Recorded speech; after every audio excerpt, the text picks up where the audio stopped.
तो दोस्तों स्वागत है आपका मेरे चैनल पे। आज हमारे वीडियो का टाइटल है इनकम टैक्स नोटिस आया है तो आप क्या करेंगे। डरे नहीं, आपको पूरा समाधान मिलेगा हमारे इस वीडियो में। कि अगर आपको इनकम टैक्स के डिपार्टमेंट से अगर आपको नोटिस आता है कि आपने कुछ जुर्म किया है या आपको जेल जाना पड़ सकता है तो आप घबराएं नहीं। इस वीडियो में हम आपको पूरी जानकारी देंगे कि इनकम टैक्स का नोटिस क्यों आपके घर तक पहुंच जाता है। तो चलिए शुरू करते हैं। आपको आयकर विभाग से एक नोटिस आया है और आप घबरा गए हैं। क्या ये पेनल्टी का नोटिस है? क्या आपको जेल हो सकती है? रुकिए, घबराइए नहीं। आज मैं आपको बताऊंगा कि इनकम टैक्स क्यों आता है, इनकम टैक्स की नोटिस क्यों आती है, क्या होता है और उससे कैसे निपटे, बिल्कुल आसान भाषा में। वीडियो को अंत तक देखें। आपके सारे सवालों के जवाब इस वीडियो में मिल जाएंगे कि इनकम टैक्स का नोटिस हमें क्यों घर पे रिसीव होता है। पहला पॉइंट तो ये है कि इनकम टैक्स नोटिस क्या है। इनकम टैक्स नोटिस एक आधिकारिक पत्र होता है जो आयकर विभाग की तरफ से तब भेजा जाता है जब उन्हें आपकी इनकम टैक्स रिटर्न या ट्रांजैक्शंस को लेकर कोई शंका या स्पष्टीकरण चाहिए होता है। इसका मतलब ये नहीं कि आपने कोई अपराध किया है, यहाँ तक कि कई बार नोटिस सिर्फ जानकारी के लिए होता है। जैसे कि आपका रिफंड प्रोसेस हो गया है या आपके टीडीएस में अंतर है। लेकिन हाँ, कभी-कभी ये गंभीर हो सकता है। जैसे कि स्क्रूटिनी या रीअसेसमेंट के मामले में भी ये पत्र आपको रिसीव हो सकता है।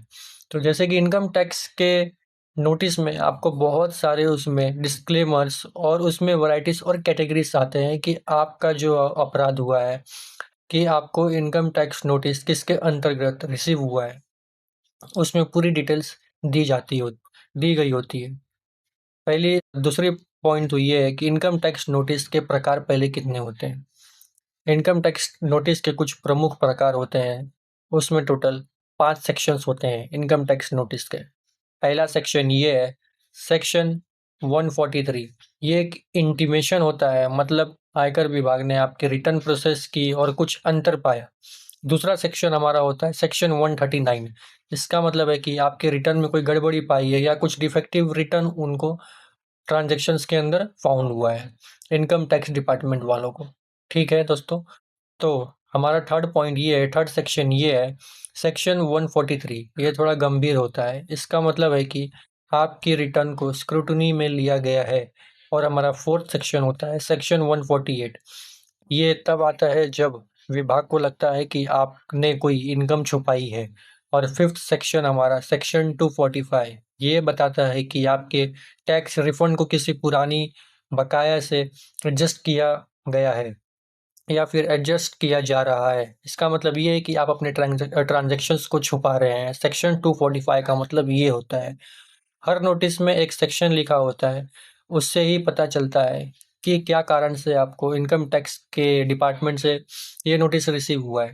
तो आप जब उस इनकम टैक्स नोटिस को जब ओपन करेंगे तो आपका जो भी जुर्म हुआ रहेगा उसमें सेक्शंस मेंशन किए रहेंगे। उस सेक्शंस के हिसाब से आपका पूरा डिटेल और बकाया सब उसमें मेंशन किया रहेगा।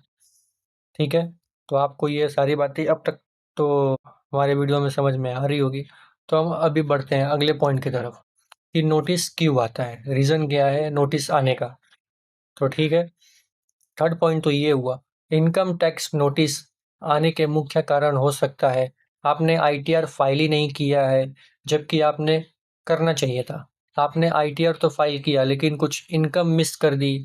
आपने गलत डिडक्शंस क्लेम किया, जैसे ज़्यादा एटीसी हो गया, बैंक या म्यूचुअल फंड से भारी ट्रांजैक्शंस की जानकारी विभाग को मिली, या फिर फॉर्म 26 एएस और आपकी आईटीआर में फ़र्क है।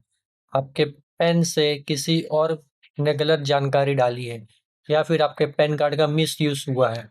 आजकल के डिजिटल के ज़माने में आपके पैन कार्ड का भी बहुत बड़ा मिसयूज़ हो सकता है।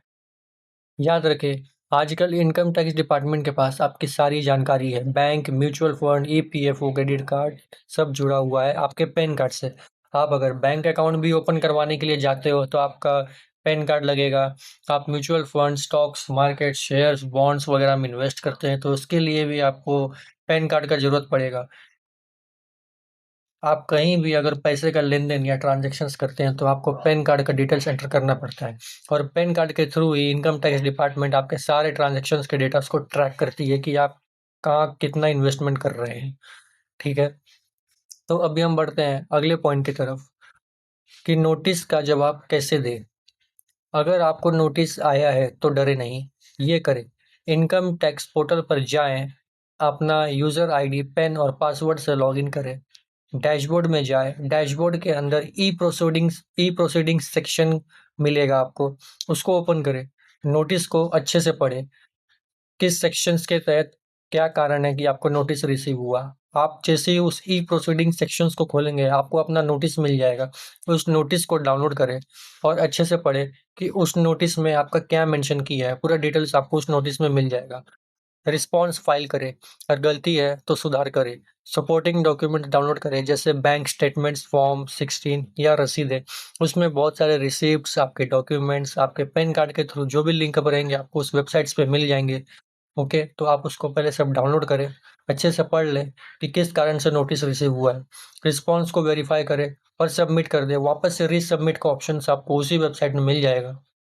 कि अगर आप चाहते हैं कि फॉर्म 16 और अपना इनकम टैक्स पोर्टल पर जा करके ई प्रोसीडिंग सेक्शंस कैसे खोलें, अगर आप चाहते हैं तो मैं आपके कमेंट्स के वजह से एक न्यू वीडियो में बना सकता हूँ, ठीक है? एक सेपरेट वीडियो में प्रैक्टिकल वीडियो आपको मैं बना करके दिखा सकता हूँ कि ई प्रोसीडिंग कैसे करें, ई प्रोसीडिंग डाउनलोड कैसे करें, फॉर्म 16 और आईएएस फॉर्म कैसे डाउनलोड करें। चलिए, तो बढ़ते हैं अगले पॉइंट की तरफ। क्या जेल हो सकती है इससे? बहुत से लोग डरते हैं, अब तो जेल जाना पड़ेगा। सच ये है कि इनकम टैक्स नोटिस का मतलब जेल नहीं। जब तक आपने जानबूझकर धोखाधड़ी या इनकम छुपाने की कोशिश नहीं की, तब तक आपके पास बस अपना जवाब देना होता है। सिर्फ सीरियस टैक्स इवेशन के केस में ही सजा होती है। जैसे कि अगर किसी ने करोड़ों का घोटाला किया है, तो उस केस में आपको तुरंत ऑन द स्पॉट जेल जाना पड़ सकता है। बाकी मामले में सुधार, जुर्माना या रेक्टिफिकेशन से बात सुलझ जाती है कभी-कभी।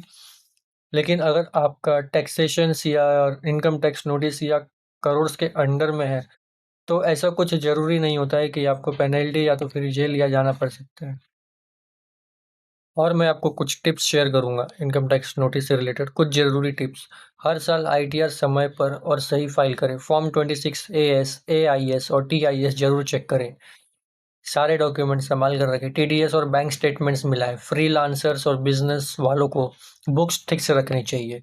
ज़्यादा करके ये इनकम टैक्स की नोटिस ज़्यादा करके फ्रीलांसर्स और बिजनेसमैन जो बहुत बड़े आधिकारिक पद पर होते हैं, उनको ज़्यादा रिसीव होता है। ओके, तो ज़रूरी होता है कि आप अपने सीए या कंसल्टेंट से ज़रूर मदद लें उस नोटिस के बारे में कि हमको ये नोटिस क्यों रिसीव हुआ है। ओके, तो आपको अब तक की तो सारी बातें समझ में आ गई होंगी। तो हमारे चैनल का मोटो, इस वीडियो का मोटो ये था कि आपको पूरा इनकम टैक्स से नोटिस से रिलेटेड जितना भी हो इन्फॉर्मेशन मैं आप तक पहुंचा सकूं। तो दोस्तों, अगर आपको इनकम टैक्स नोटिस आए तो घबराइए मत, समझदारी से काम लें। अगर आपको ये वीडियो उपयोगी लगा तो लाइक करें, शेयर करें और चैनल को सब्सक्राइब जरूर करें। नीचे कमेंट में अपना सवाल लिखिए, मैं खुद जवाब दूंगा। मिलते हैं अगली वीडियो में, तब तक के लिए टैक्स क्लियर और टेंशन फ्री।